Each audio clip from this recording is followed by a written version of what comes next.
खुलुमबाय लोगोफोर, गोजोन फुंबिलि बयनिसिमबो। नोंथांमोनखौ बड' इनफ' पइन्ट चेनेलाव बयखौबो बरायनाय बावहरग्रोनाय जाबाय। आं दिनै नोंथांमोननि सिगाङाव राशि बायदियै दिनैनि सानसेनि फानजामुथिखौ फरायथिनो लादों।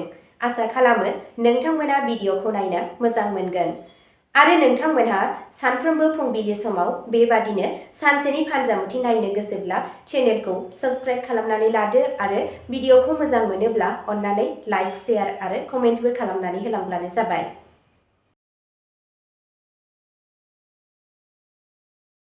दिनै 2 नभेम्बर 2025 मायथाइ एबा 15 कार्तिक दान 1432 मायथाइ रबिबार। गिबियावनो दङ मेष राशि। दिनै गोहो आरो थुलुंगाजों बुंफबनाय जागोन। खामानि थिलियाव नोंथांनि नाजानाया मोजां फिथाइ होगोन।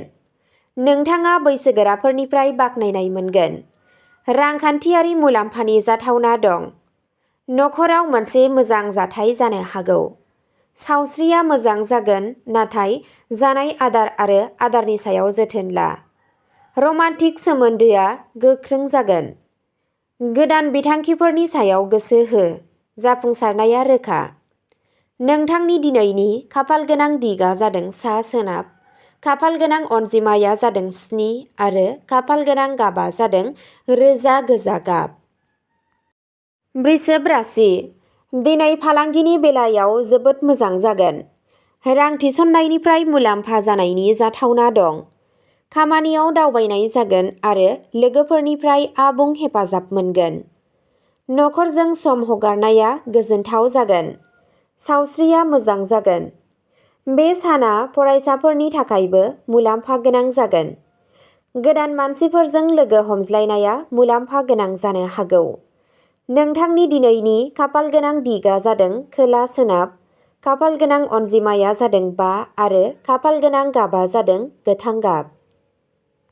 मिथुन राशि। दिनै नोंथांनि थिरांथाया गेबें जागोन। नोंथाङा नोंथांनि खामानियाव जाफुंसारनाय आरो मान मोन्नैबो मोनगोन। बेयो रांखान्थियारि महरै मुलाम्फा गोनां सम। नखरारि जिउआव मिनिनाय आरो गोरोबलायनाय थागोन। सावस्रिया मोजां थागोन। नोंथाङा सासे जर'खा सुबुंनिफ्राय थुलुंगा मोनगोन। मोजां मोनलायनायनि सोमोन्दोआव रमान्टिक आरो खाथि सोमोन्दोआ बांगोन। फोथायथिजों आवगायलां। नोंथांनि दिनैनि खाफालगोनां दिगा जादों सानजा खोला। खाफालगोनां अनजिमाया जादों 9 आरो खाफालगोनां गाबा जादों रेजें फान्थाव गाब। कर्क राशि। दिनै नों गोसोआरि गोजोन आरो दिदोमथि मोनगोन। खामानियाव बिबानफोरा बांगोन, नाथाय नोंथाङा मोनफ्रोमबो जेंनाफोरखौ गोरलैयैनो सामलायगोन। रांखान्थियारि हालोदा दिदोम थागोन। नखरनि आबहावाया गोजोनथाव जागोन। सावस्रियाव जौगानायनि मिजिं दं। आध्यात्मिक खामानिफोराव गोसो गुदुं जागोन। बेलासि समाव नोंथाङा गावनि नखरजों सम रंजानो हागोन। नोंथांनि दिनैनि खाफालगोनां दिगा जादों सा-सानजा। खाफालगोनां अनजिमाया जादों 11 आरो खाफालगोनां गाबा जादों मुक्ता गुफुर गाब। सिंह राशि। दिनै सान इसोरनि बोर होनायजों जाफुंसारनाया नोंथांनि आथिंआव सौहैगोन। नोंथाङा नोंथांनि खामानियाव लुबैनाय बायदि फिथाइ मोनगोन। नोंथांनि मान-सन्माना बांगोन। बेयो रांखान्थियारि महरै मुलाम्फा गोनां सम। नखराव गोजोन आरो अननाय थागोन। सावस्रिया मोजां थागोन। नोंथांनि मोजां मोनलायनायनि सोमोन्दोआव गोदान जोंथि आरो खाथि सोमोन्दो फैगोन। माबा मोनसे मोजां खौरांनि थाखाय नोंथाङा गोजोननाय मोनगोन। नोंथांनि दिनैनि खाफालगोनां दिगा जादों सोनाब। खाफालगोनां अनजिमाया जादों 4 आरो खाफालगोनां गाबा जादों सना आरो कमला गाब। कन्या राशि।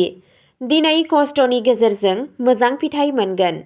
नोंथांनि हाबाथिलियाव दावगानायनि गोदान खाबुफोर फैगोन। रांखान्थियारि मुलाम्फानि जाथावना दं।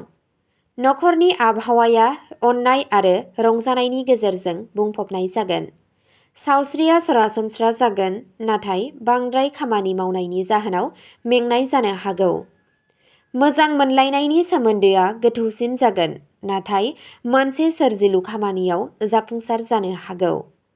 नोंथांनि दिनैनि खाफालगोनां दिगा जादों खोला। खाफाल गोनां अनजिमाया जादों 3 आरो खाफाल गोनां गाबा जादों रेजें निला गाब। तुला राशि दिनै गोजोननाय आरो मोनफुंनायजों बुंफबनाय जागोन। नोंथांनि खामानियाव सानथांखिफोरा जाफुंगोन। रांखान्थियारि दिदोमथि मोनगोन। नखरारि जिउआ गोजोनथाव जागोन। सावस्रिया मोजां जागोन। नोंथाङा लोगोफोरनिफ्राय हेफाजाब मोनगोन। रमान्टिक सोमोन्दोआव गोसोआरि खाथि सोमोन्दोआ बांगोन। आरिमु आरो समायनाजों सोमोन्दो थानाय सुबुंफोरा जर'खा मुलाम्फा मोनगोन। नोंथांनि दिनैनि खाफाल गोनां दिगआ जादों साहा, खाफाल गोनां अनजिमाया जादों 10 आरो खाफाल गोनां गाबा जादों गलाब आरो सना गाब। वृश्चिक राशि दिनै गावजों गाव फोथायनाया बांगोन। नोंथांनि खामानियाव दिदोमथि फैगोन आरो सिगांनि नाजानायफोरा फिथाय होगोन। रांखान्थियारि थासारिया गोख्रों जागोन। नखरारि जिउआव अनलायनाया बांगोन। सावस्रिया मोजाङै थागोन। सासे गोनां सुबुंखौ लोगो हमज्लायनाया इयुनाव मुलाम्फा गोनां जानो हागौ। मोनाबिलिया रंजाथाव जागोन। नोंथांनि दिनैनि खाफाल गोनां दिगआ जादों सोनाब खोला, खाफाल गोनां अनजिमाया जादों 8 आरो खाफाल गोनां गाबा जादों रोजा मेरुन गाब। धनु राशि दिनै नोंथांनि सानस्रिफोरा मोजां जागोन। खामानि थिलियाव जाफुंसारनाया रोखा। रांखान्थियारि बिथिङाव दिदोमथि थागोन। नखरनि सोद्रोमाफोरजों गोरोबलायनाया मोजां जागोन। सावस्रिया मोजां जागोन। दावबायनायनि मोनसे खाबु सोमजिगासिनो दं, जाय मुलाम्फा गोनां जागोन। रमान्टिक सोमोन्दोआव फोथायनाया बांगोन। नोंथांनि दिनैनि खाफाल गोनां दिगआ जादों खोला सानजा, खाफाल गोनां अनजिमाया जादों 6 आरो खाफाल गोनां गाबा जादों गोमो आरो केसरिया गाब। मकर राशि दिनै नोंथाङा गोख्रों आरो आब्रुथि गोनां जागोन। नोंथांनि खामानियाव नाजानाया फिथाय होगोन। रांखान्थियारि हालोदा गोख्रों जागोन। नखराव मोनसे गोजोनथाव आबहावा थागोन। सावस्रिया मोजाङै थागोन। सासे मोजां सुबुंजों लोगो हमज्लायनाया थुलुंगाखांनाय जागोन। रां थिसननायनिफ्राय मुलाम्फानि नेरसोन दिन्थिनाय जायो। नोंथांनि दिनैनि खाफाल गोनां दिगआ जादों सानजा, खाफाल गोनां अनजिमाया जादों 2 आरो खाफाल गोनां गाबा जादों गलापि गाब। कुम्भ राशि सानथांखिफोरखौ दावगाहोनो थाखाय दिनैनि साना साबजाथाव। नोंथाङा नोंथांनि खामानि मावनाय जायगायाव हेफाजाब मोनगोन आरो गोदान खाबुफोरा बेखेवगोन। रांखान्थियारि महरै मुलाम्फा जानायनि नेरसोन दं। नखरारि जिउआव गोजोनआ थागोन। सावस्रिया मोजां जागोन। रमान्टिक सोमोन्दोआव दिदोमथि आरो अनज्लायनाया बांगोन। गोसोआरि महरै गोजोनआ थागोन। नोंथांनि दिनैनि खाफाल गोनां दिगआ जादों सोनाब साहा, खाफाल गोनां अनजिमाया जादों 12 आरो खाफाल गोनां गाबा जादों केसरिया गाब। मीन राशि दिनै नोंथांनि सानबोलावरि आरो मोनदांथिया नोंथांखौ गुबुनफोरजों फोनांजाबगोन। नोंथाङा नोंथांनि खामानि फोथाराव मोनसे गोदान दिथा मोनगोन। रांखान्थियारि दिदोमथि फैगोन। नखरजों सम हगारनाया गोजोनथाव जागोन। सावस्रिया मोजां जागोन। मोजां मोनलायनायनि सोमोन्दोआव अननाय आरो फोथायनाया बांगोन। मोनाबिलिया गोजोनजों बुंफबनाय जागोन। नोंथांनि दिनैनि खाफाल गोनां दिगआ जादों सा सानजा, खाफाल गोनां अनजिमाया जादों 11 आरो खाफाल गोनां गाबा जादों रेजें फान्थाव गाब। अब्ला दिनैनि राशि फरायथिनाया एसेनोसै। गोजोन्थों।